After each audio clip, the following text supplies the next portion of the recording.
Welcome to Heart Over Gold, the channel where love, kindness, and humanity shine brighter than any fortune. In today's story, Kat Ortega's life seemed perfect until her husband Frederick missed the ultrasound of their first child, leaving her to confront a painful truth. As she discovered his web of lies, betrayal, and a plan to steal the family's fortune, Kat was forced to partner with her mother-in-law, Isabel, and their lawyer, Don Seth, to uncover Frederick's criminal conspiracy. What followed was a battle for Kat's future and her son's, proving that true strength lies in resilience, courage, and the unbreakable bonds forged in adversity. Don't forget to like, subscribe, and share your thoughts in the comments, and keep up with our latest stories. In just 90 seconds, the life Kat had thought was perfect came crashing down. Sitting in her luxurious mansion, pregnant and waiting for her ultrasound, Kat had envisioned this moment as a shared joy with her husband, Frederick. But when he called, his voice detached and cold, he told her he wouldn't be able to attend. "I'm closing a deal," he said. When Frederick's mother, Isabel, arrived, her face hard and determined, a cold shiver ran through Kat. Something wasn't right. This wasn't just about a missed appointment. It was something much bigger, something that would unravel everything. The silence in their mansion always felt unsettling to Kat. It wasn't a peaceful silence. It was the hollow, empty quiet of a grand house abandoned by its warmth.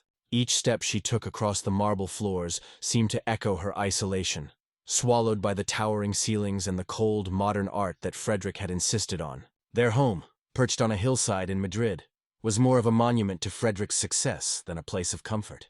A beautiful, lifeless cage. But today, something buzzed beneath her skin. At 20 weeks pregnant, her belly was finally starting to show, and she held it tenderly. A soft curve that promised new life. This was the day of the ultrasound. The day she would see her baby for the first time. 10 little fingers, 10 perfect toes. The day it would all feel real. The night before, she had carefully picked out a pale blue cashmere dress that complemented the glow she had. The baby's room was ready, painted in the warm, creamy white she had chosen after fighting against Frederick's designer's preference for gray. A tiny pair of booties, a gift from her mother, sat on the dresser, a symbol of the tiny person who was about to change her world. Glancing at the sleek digital clock in the kitchen, Kat saw that it was 10:30 a.m. Frederick had promised he would be back in time. He had said goodbye 2 days ago before his business trip to London, kissing her forehead and assuring her, "I'll be on the 6 a.m. flight. I won't miss this. Nothing is more important."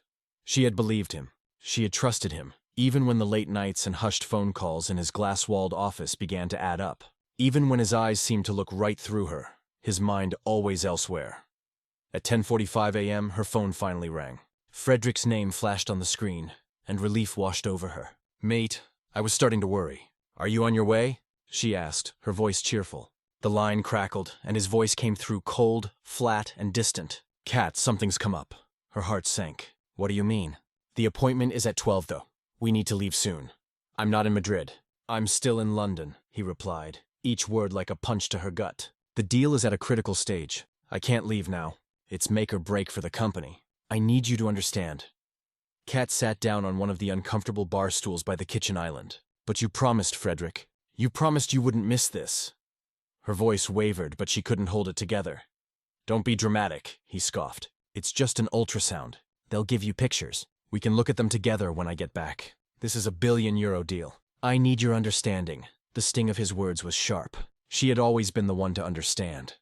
His canceled dates, their lonely holidays, a life that revolved entirely around his ambition. "When will you be back?"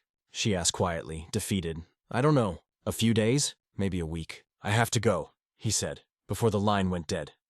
Kat stared at the phone, tears blurring the view of the city below. He hadn't even apologized. He hadn't asked about the baby. It was just another transaction, just another scheduling conflict. The excitement she had felt earlier began to sour, replaced by a deep, aching loneliness. She felt foolish sitting there in her soft blue dress, waiting for a man who was never truly there. She thought about calling the doctor to cancel when the doorbell rang. On the security panel, she saw a black sedan pull up. It was Isabel. Kat's stomach twisted. Isabel entered, her face a mask of quiet determination. Her tailored Chanel suit was flawless, and her silver hair was perfectly styled. But her eyes, those cold blue eyes, so much like Frederick's, were filled with something unexpected. Anxiety. "Kat," she said, her voice sharp but lacking its usual coldness. "Are you ready?" Kat hesitated. Frederick is stuck in London. Last-minute emergency with his deal. She braced herself for the usual response. Something along the lines of course, his work is important. But Isabel's gaze lingered, sharp and assessing. I know. He called me an hour ago. Her eyes scanned Kat's face, taking in the forced smile and the tear stains on her cheeks. Go get your purse. I'm driving you to your appointment. Kat was taken aback. Oh no, you don't have to do that. I can reschedule. Nonsense, Isabel snapped. You are not missing this appointment, and you are not going alone. We're running late. Let's go. Isabel's tone left no room for argument. There was an urgency in her that made Kat feel uneasy. Something was off. This wasn't just about being a concerned mother-in-law. This was something more. Something was happening. Kat grabbed her purse and followed Isabel out of the house. Why was Isabel so insistent on taking her? Why did she seem so concerned? Inside Isabel's sleek black Mercedes, the atmosphere was the opposite of Kat's home, luxurious but suffocating. Isabel drove with quiet intensity, her hands steady on the wheel. Kat dared not ask any questions, so she stared out the window, her mind racing. Isabel's actions were completely out of character. Kat tried to break the silence. Mateo is just really focused, Isabel. He gets so absorbed in his work. It's what makes him successful. Isabel's disapproval was palpable. Focus is a virtue. Obsession, however, is a liability. Kat barely had time to process the comment before Isabel abruptly turned the car, veering off the direct route to the doctor's office. Where are we going? Kat asked, her anxiety spiking. We're making a quick stop, Isabel said, eyes fixed on the road. I need to pick someone up. Who? Kat's voice trembled. Someone who will be joining us, Isabel answered, her tone final. Not for the ultrasound, no, but for the conversation afterward. A conversation? What conversation? Kat's heart pounded as Isabel parked the car in a sleek black glass skyscraper's garage. The man who approached them in a perfectly tailored gray suit was familiar. Kat recognized him instantly. Don Seth, the family lawyer. Kat, it's a pleasure to see you, Don said, his voice calm but carrying an undertone of pity. Thank you for meeting us on such short notice, Kat replied, but a growing sense of dread was filling her chest. This situation warrants it, Don said, his eyes meeting hers in the rearview mirror. His expression full of sympathy. Kat's hands trembled.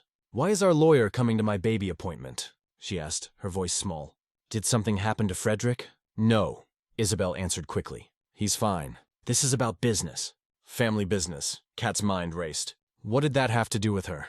With the baby? Don, with a sigh, spoke again. Sometimes, Kat, family assets and business become deeply intertwined. Isabel has concerns about recent decisions Frederick has made. We felt it was necessary to establish a clear line of communication. A line of communication? What concerns? Isabel took a deep breath. Frederick has been reckless. He's liquidating family assets. Moving money without consulting anyone. When I confronted him, he became hostile. He told me to trust his genius and stay out of his affairs. Kat felt weak. But he's under pressure. This goes beyond pressure, Don interrupted gently. This is erratic behavior. Isabel asked me to look into some of the companies he's invested in. What I found is unorthodox, even for someone as aggressive as Frederick. The words hung heavy in the air. It was clear. The man Kat had married, the father of her child, was being discussed as a threat, a liability. The family was already preparing for the worst. This is not about business-life balance, Isabel said softly, her voice breaking. This is about securing the future for you and the baby. Kat's heart skipped a beat. This wasn't a simple business problem. This was much worse than that. She closed her eyes, trying to hold on to the image of her baby. Their baby. She couldn't lose him, not before he was even born. She was referring to her late husband, a man whose legacy Frederick was apparently putting at risk. Once the ultrasound was complete, and Kat held a folder of glossy photos of her son, they returned to the waiting room. The joy of the past 30 minutes had armed her with a new fragile strength. This was no longer just about her. She had a son to protect. Don Seth had arranged for them to use a small private consultation room. He closed the door behind them, and the clinical reality of their situation came rushing back. He's perfect, Isabel said, her voice still soft as she looked at the ultrasound photos in Kat's hand. She then looked at Don, her expression hardened with resolve. Which is why we cannot afford to be sentimental right now. She turned to Kat. Her gaze was direct and serious. Kat, what Don and I told you in the car was only the surface. We didn't want to alarm you before your appointment, but now you need to know what we're really up against. Don Seth took over. His tone was grim. Frederick has taken out a series of high-interest unsecured loans against the core assets of Ortega Investments. He's done this through a series of shell companies, newly created. It's a classic move to hide debt and liabilities. The problem is that the people he's borrowing from are not reputable banks. They're private lenders who operate in the gray financial markets. They are ruthless. Kat felt a chill run down her spine. But why? The company is successful. We're rich. The words sounded naive and foolish, even as she said it. We were, Isabel corrected sadly. The family fortune was stable, built on decades of solid conservative investment by my husband. Matteo, in his arrogance, thought he could do it better, faster. He has been pouring money into a series of incredibly high-risk tech projects, and from what we can deduce, they are failing catastrophically. He told me he was on the verge of $1 billion success, Kat whispered. The memory of his voice on the phone now sounded like a cruel joke. He's lying, Dawn said bluntly. He's not on the verge of success. He's on the verge of collapse. He's running a shell game, using the family's good name and the last of his liquid capital to stay afloat, probably hoping for a miracle win to cover the losses. But the hole is too deep. We're talking about a debt that could exceed the total value of the family estate.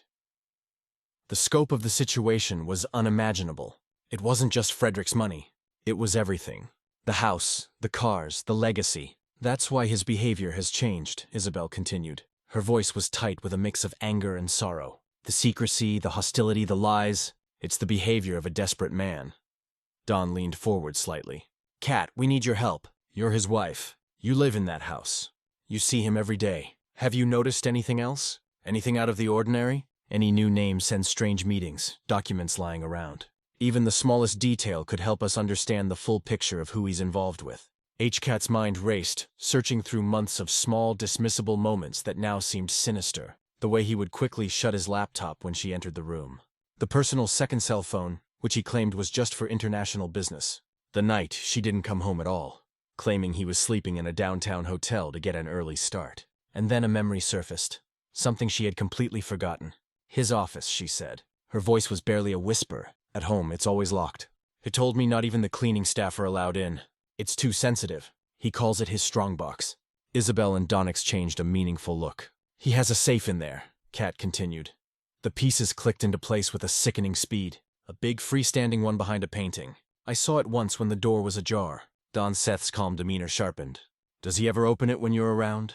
No, never, she said. The place was a black box at the center of their home. A physical manifestation of all the secrets he kept.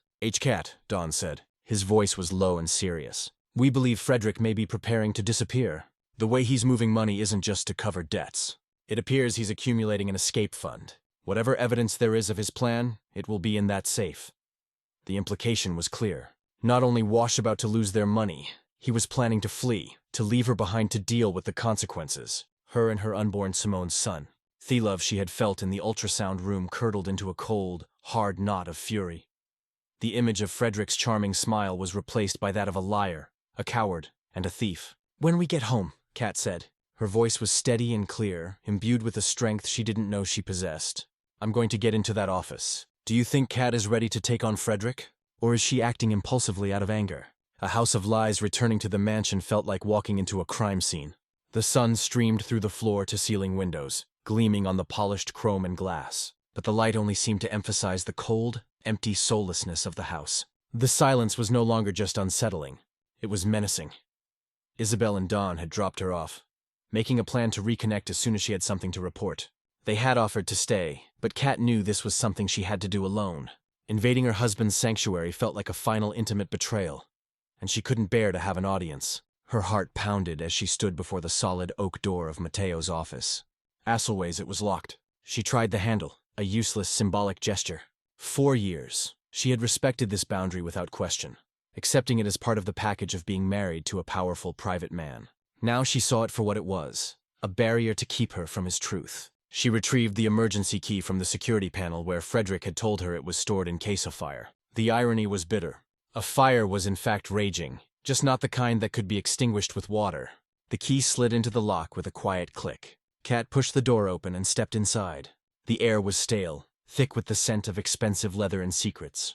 The room was obsessively neat. A massive obsidian desk stood in the center, its surface clear except for a sleek laptop and a photo of the two of them on their wedding day. Kat stared at the image, at her own radiant, naive smile, and felt a wave of nausea. She turned the photo frame over. Her target was the painting on the back wall, a dark, melancholic, abstract piece she'd always hated. She slid it aside, revealing the flat gray door of a large digital safe. A keypad glowed expectantly. Panic fluttered in her chest. A code. It could be anything. His birthday, their anniversary. She tried both. Access denied. It blinked red. Shetreat his mother's birthday, his late father's. Nothing. She was about to give up. To call Dawn and admit defeat when a different date popped into her head. Not a happy anniversary, but the date that had sealed their fate. The date he had proposed to her on a yacht in Monaco. A fairy tale moment that had swept her off her feet. Her fingers trembled as she typed in the 6 digits, row 8159. There was a soft whir and a loud thunk. The handle turned. The safe was open. For a moment, she just stared into the dark interior. Her breath caught in her chest. It was filled with neat stacks off aisles, several passports from different countries that bore Frederick's photo, but different names and thick wads of cash in various currencies. It was a corporate-scale bug-out bag. He was ready to disappear at a moment's notice. Hira's settled on a thick manila folder labeled with her own name. Kat DeLiva prenuptial agreement. Her blood ran cold. They had never signed a prenup. She was certain of it. Frederick had grandly told her that prenups were for people who didn't trust each other, that their marriage was a partnership for life, not a business merger. She had been so touched, so in love.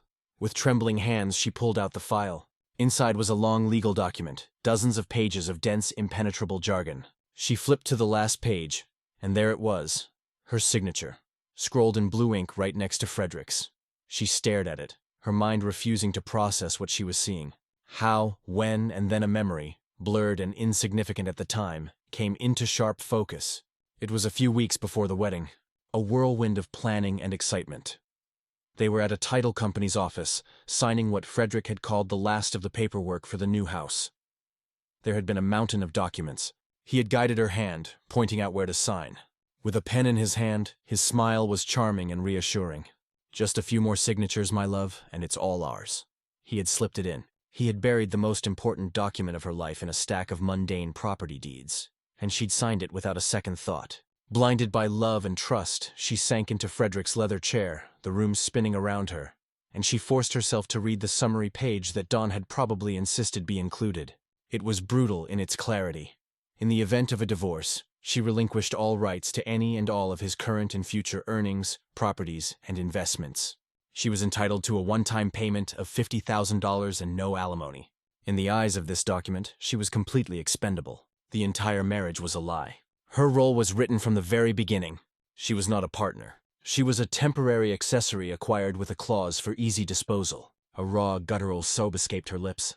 The betrayal was so deep, so complete, it felt as if it were hollowing her out from the inside. But as the initial wave of grief subsided, it was replaced by a cold, hard rage. He hadn't just lied to her.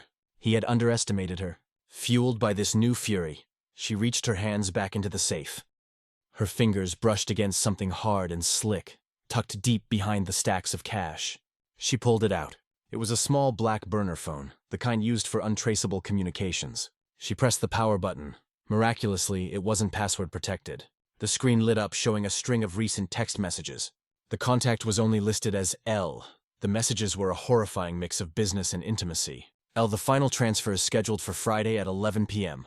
All set on your end, Frederick. Mateo. Almost. Just have to take care of one last domestic detail. The baby's room is almost finished. The theater is exhausting. Kat's blood ran cold. The baby's room. He was talking about her baby. About her as a domestic detail. A piece of theater. Elle, don't get sentimental. Remember the plan. The Caymans are waiting. I can't wait to have you all to myself away from all of this. Frederick, soon she has her 20-week appointment today. Perfect timing to keep her distracted. By the time she realizes I'm not coming back, we'll be ghosts. Elle, I booked our favorite suite. I'll wear the dress you like. Mateo, save it for me, Lucia. Lucia. The name hit Kat with the force of a physical blow. Lucia Torres, Frederick's financial director. A sleek, hyper-intelligent Parisian woman Kat had always found intimidating but never suspected. She had been at her wedding, had sent a lavish baby gift, and all the while had been Frederick's partner in business, in bed, and in his plan to destroy Kat's life. The phone slipped from her numb fingers and fell onto the desk. The plan was no longer a vague suspicion. It was here in black and white. He was going to drain the company, flee the country with his mistress, and leave Kat pregnant and destitute to face the wreckage and the ruthless people he owed money. He wasn't just skipping a baby appointment. He was skipping her entire life, and he was taking hers with him. Kat stood. Her body was trembling, not from fear, but from a chilling, absolute clarity. The grief was gone, burned away by the fire of betrayal. She picked up her own phone. She did not cry. She did not scream. She simply dialed Don Seth's number. Her voice was as cold and hard as the marble floors of the house that was never her home. "Don," she said, "I'm in and I have everything. What do you think is the biggest lie Frederick told Kat? And what do you think is his biggest mistake in his plan?" A new chapter. The burner phone and the fraudulent prenuptial agreement acted as a Rosetta Stone for the chaos. The moment Kat relayed the contents to Don Seth, a storm of quiet but frantic activity was unleashed. Don, who had spent his career navigating the murky waters of corporate law, recognized the pattern immediately. This wasn't just a case of a failing business. It was a criminal conspiracy carefully constructed. "He's not just running from debt, Kat," Don explained during a conference call that included a stunned and furious Isabel. "He's running with the money, what you've described as a classic fraudulent bankruptcy scheme. He took full advantage of the company's good name, and now plans to abscond with the last of the liquid assets, before the whole rotten structure collapses on itself." Within hours, Don had assembled Asmal elite team. A forensic accountant named Maria Flores, a tenacious woman known for her ability to follow a digital money trail through the most complex offshore labyrinths. An appropriate investigator, a former police detective named Ben Hammond Cortez. They met in the sterile environment of Don's office in the financial district, a war room where the weapons were spreadsheets and wire transfer records. Kat sat at the head of the table, not the timid care-grieving wife, but the star witness for the prosecution. She recounted every detail she could remember. Frederick's travel schedules, the names of partners he had mentioned, his obsession with data encryption. Each piece of information was a breadcrumb for Maria and Benjamin to follow. Maria Flores dove into the network of shell companies Don had initially identified. With the information from the burner phone, specifically the mention of a final transfer, she knew what to look for. "He'll have created a bottleneck," she explained.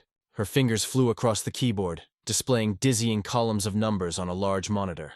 A single account where he'll aggregate the cash from all the disparate sources before sending it to an untraceable destination. It's arrogant, but he won't be able to resist the temptation of seeing the pot grow in one place before he makes his break for it. Meanwhile, Benjamin Cortez focused on the human element, Lucia Torres. He quickly pulled her profile. She was brilliant with an impeccable resume and a quick rise in the financial world. She had joined Frederick's firm 2 years ago. To the outside world, she was his loyal, indispensable CFO. Ben Hammond's investigation revealed more. She had recently acquired a passport under a different name. She had also purchased in cash 2 one-way first-class tickets to the Cayman Islands departing from Apervit Airfield scheduled for Friday evening. The tickets were for a Mr. and Mrs. Torres. "He's not just running away with her," Benjamin reported grimly. "He's taking on her identity. He's going to become a ghost. Just as he said, living off the money Hestoli under her last name." The cruelty was breathtaking. He wasn't just erasing himself. He was erasing Kat, replacing her completely with his partner in crime. Isabel, who'd been listening with a face like thunder, finally spoke. "The funds he's moving. Where are they from?" Maria Flores turned from her screen. Her expression was grim.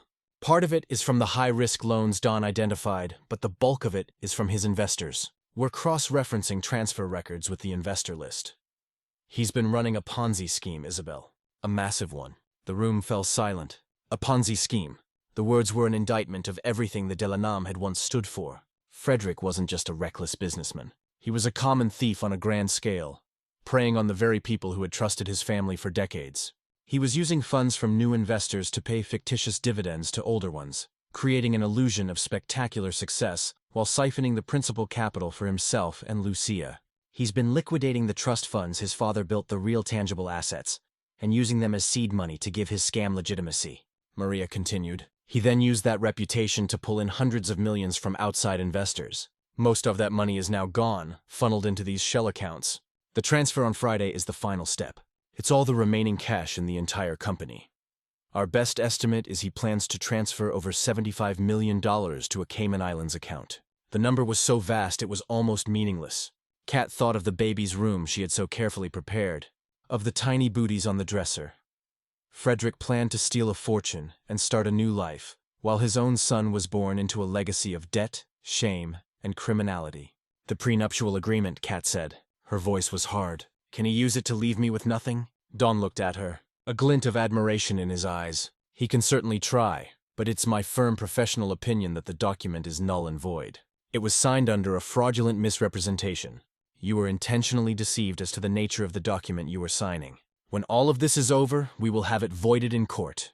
But that is a civil matter for later. Right now, we have a criminal matter to attend to. He looked at his team. Friday at 11 p.m., that is our deadline. We have less than 48 hours to stop him. The plan was audacious and risky. They could go to the federal authorities now. But Frederick was smart. If he caught wind of the slightest investigation, he would accelerate his plan. He would disappear, and the money would be gone forever, scattered into a dozen untraceable crypto wallets and offshore banks. The investors would lose everything, and Frederick would get away with it. We have to let him think he's in control, Benjamin Cortez elaborated. We let him initiate the transfer. The moment the money moves, the moment he commits the final act of wire fraud, we have him. The FBI can freeze the funds mid-transfer before they reach the Cayman Islands bank. It's a dangerous game. It is the only way to get the money back and ensure he pays for what he has done, Don stated firmly. Kat, he will be home between now and then. He will act as if nothing is wrong. He will be apologetic about missing the appointment. He will be charming. You will have to play the part of the loving, forgiving wife. Can you do that? Kat thought of the ultrasound photo in her purse, of Herson swimming peacefully in the dark, oblivious to the storm raging outside. She thought of Frederick's cold voice on the phone, of the name Lucia on the burner phone screen. Don't worry, she said. Her voice was devoid of any tremble. After all, he taught me everything I know about theater. The next 36 hours were the longest of Kat's life. She existed in a state of suspended animation, an actress playing the lead role in the tragedy of her own marriage. When Frederick finally walked in the door on Thursday afternoon, he was a picture of contrition. He carried an enormous bouquet of white roses and a ridiculously expensive-looking teddy bear for the baby's room. Hello, my love. I'm so sorry, he said. His voice was imbued with the practiced sincerity that she now recognized as his most dangerous weapon. He put his arms around her, and she had to fight every instinct to pull away. She forced herself to lean into him, to play her part. I was so disappointed, she murmured into his shoulder. Her words were muffled. I know, and you had every right to be. This deal was a monster, but it's done. We did it. Our future is secure forever.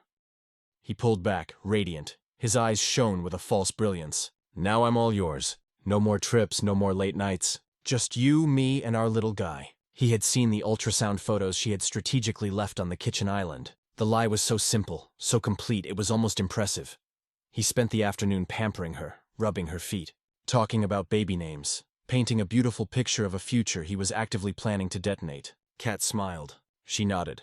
She brought him his favorite whiskey, and with every passing moment, the icy resolve in her heart hardened. She was no longer just a victim of his scheme. She was the bait in the trap set to catch him. Friday night arrived with a sense of suffocating dread and anticipation.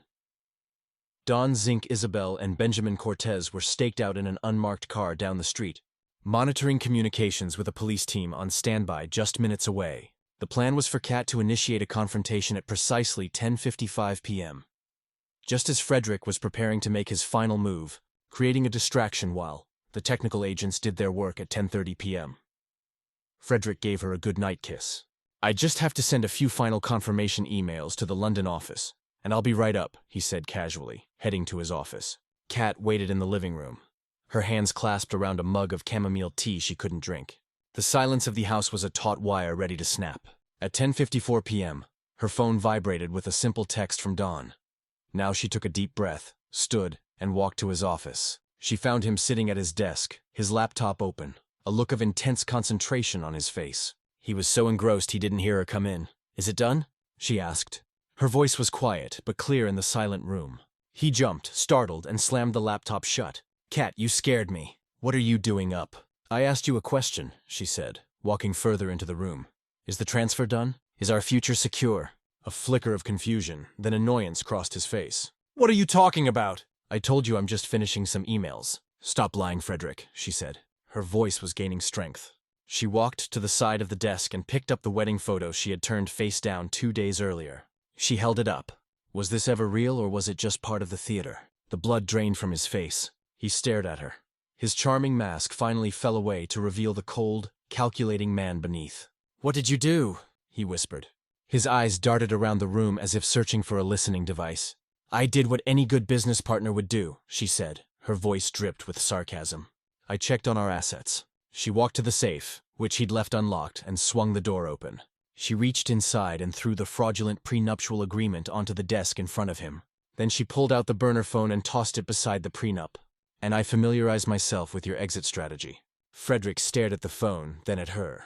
Heist's expression was a mix of disbelief and pure fury. The game was over, and Hick knew it. "You went through my things," he hissed, standing up. "You foolish girl. You have no idea what you've done." "No, I know exactly what I've done." Kat shot back. Her voice Rosetto matched his. "I finally saw you for what you are. A liar, a thief, and a coward. You were going to run, Frederick. You were going to steal 75 million and leave me. Leave your son with nothing but your shame and your debts." "That money is mine," he roared. His face contorted into an ugly sneer. "I earned it, and you? You were just an accessory. A pretty piece of window dressing to make me look stable for the investors I was scamming. You played your part to perfection. I'll grant you that. But you were never going to be a part of the real future." That was always for Lucia. The casual cruelty of his confession took her breath away. But she refused to let him see her pain. At that moment, the office door burst open and Isabel Ortega walked in. Her face was a mask of cold fury. Don Seth was right behind her. "Get away from her," Isabel ordered. Her voice was like ice. Mateo looked at his mother, momentarily stunned. "You're with her against your own son." "You are not the man your father raised," Isabel said. Her voice was trembling with rage and sorrow. "You are a disgrace to his name and his memory. You took advantage of our friends. You stole from your own family and you were going to abandon your pregnant wife. You are not my son." Cornered and desperate, Frederick's rage turned violent. He lunged not for Kat, but for the desk, reaching for the laptop. "I can still fix this." "I can still move the money," he yelled, trying to get past Don. Don, a surprisingly solid man for his age, held his ground. "It's not over until I say it's over," Frederick screamed, pushing Don hard against the wall. He scrambled for the laptop, but before he could open it, the serene quiet of the mansion was broken by the sound of splintering wood as the front door burst open. Heavy footsteps thundered down the hallway, and seconds later, 2 police officers in tactical gear appeared in the doorway. "Maid Ortega!" one of them yelled. "You're under arrest." Frederick froze. His hand hovered over the laptop. His face was a canvas of total defeat. The fight had gone out of him, replaced by a hollow, pathetic emptiness. His grand escape, his brilliant plan, had crumbled to dust around him. As the officers handcuffed him and read him his rights, his eyes met Kat's. There was no remorse in them, no apology, just a cold, venomous hatred. As they led him away, a broken man, stripped of his power and his charm, Isabel wrapped a protective arm around Kat's shoulders. Kat stood tall, her hand resting on her belly, watching the architect of her pain being led out of her life forever. The gilded cage was broken. How do you think the experience of confronting Frederick will change Kat in the long run? A story of resilience. The aftermath was a media storm. Tech magnate's Ponzi scheme collapses. The headlines screamed. The story had everything the public craved. Wealth, betrayal, a beautiful pregnant wife, a secret mistress, and a spectacular fall from grace. For weeks, Kat's face was featured on news websites and television screens. She became a reluctant symbol, the wronged woman who brought down Atatan. But behind closed doors in Don Seth's office, the real work was being done.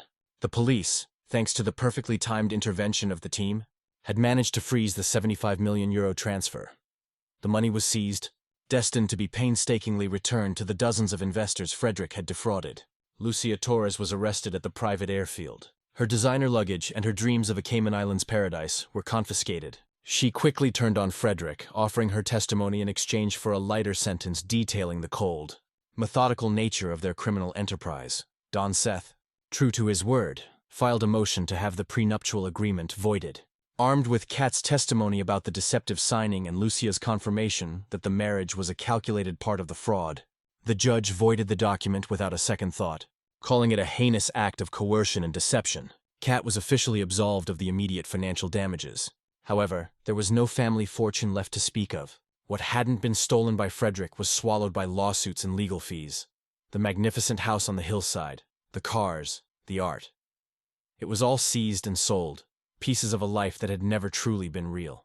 Isabel Ortega was a pillar of quiet strength through it all. She endured the public humiliation of her son's crimes with stoic dignity. Without hesitation, she sold her own considerable assets. Her jewelry, her New York apartment, her fine art collection, things that were hers and hers alone, untouched by Frederick's ruin. She used the money to create a new, smaller trust fund, not for her, but for her grandson and his mother. This is not charity, Kat. Isabel said firmly, as they sat in the small, sun-drenched garden of the modest but charming house she had purchased for them in a quiet tree-lined neighborhood, far from the glitter and falsehood of their old life. This is restitution. This is a family repairing the damage one of its own has done. You and this baby are my family now. The months passed in a blur of legal proceedings and healing. Kat went to therapy, learning to unpack the trauma of the profound betrayal. She learned to trust her own judgment again, to separate the man she thought she loved from the monster he had become. She learned to forgive herself for being deceived, realizing that her only crime had been to love someone who was incapable of loving her back. She and Isabel built a new kind of relationship, one forged not in social obligation, but in shared adversity and a common purpose. They painted the new baby's room together, this time in a cheerful, sunny yellow. They took walks in the park, cooked meals, talked for hours. Kat learned about Isabel's life, her dreams before she became the Mrs. Deriva, and saw the strong, independent woman who existed beneath the Chanel suits. In turn, Isabel saw Kat not as a simple girl, but as a resilient, brave woman who had saved them all from a worse fate. One crisp autumn afternoon, Kat's water broke. The labor was long and difficult, but she was not alone. Isabel was by her side the entire time, holding her hand, breathing with her, offering a strength that was both maternal and fierce. And then, with one final push, he was there. A wave of relief and a love so powerful it eclipsed everything that had happened before washed over her. He was perfect, with a head full of dark hair and the smallest, most perfect hands she had ever seen. The nurse placed him on her chest, and Kat cried tears of joy, of release, of deep, unadulterated love. Isabel leaned in, her eyes also filled with tears, and gently stroked the baby's head. "Oh, he's beautiful, Kat. He's just beautiful." "What will you name him?" she asked softly. Kat looked at her son's tiny, wrinkled face. He was not a reminder of Frederick. He was not the product of a lie. He was his own person, a blank slate, a new beginning. He was her reason to be strong, her anchor in the world. She would build their life not on a foundation of wealth and secrets, but on truth, resilience, and the unwavering love of the two women who would raise him. She smiled, a real genuine smile that reached her eyes for the first time in what felt like a lifetime. "Miguel," she said. "His name is Miguel. Do you think Kat and Isabel will ever be able to fully trust another man again? What do you think the future holds for their new family?" Kat's story is a heartbreaking reminder that the most beautiful facades can hide the darkest secrets. She thought she was living a fairy tale, only to discover that her gilded cage was built on a foundation of lies designed to break her. But what Frederick saw as weakness, her trust, her love, her focus on their future child was in fact the source of her greatest strength. When pushed to the brink, she didn't just survive, she fought. With the unexpected help of her mother-in-law, she unraveled a massive criminal conspiracy and protected Herson's future.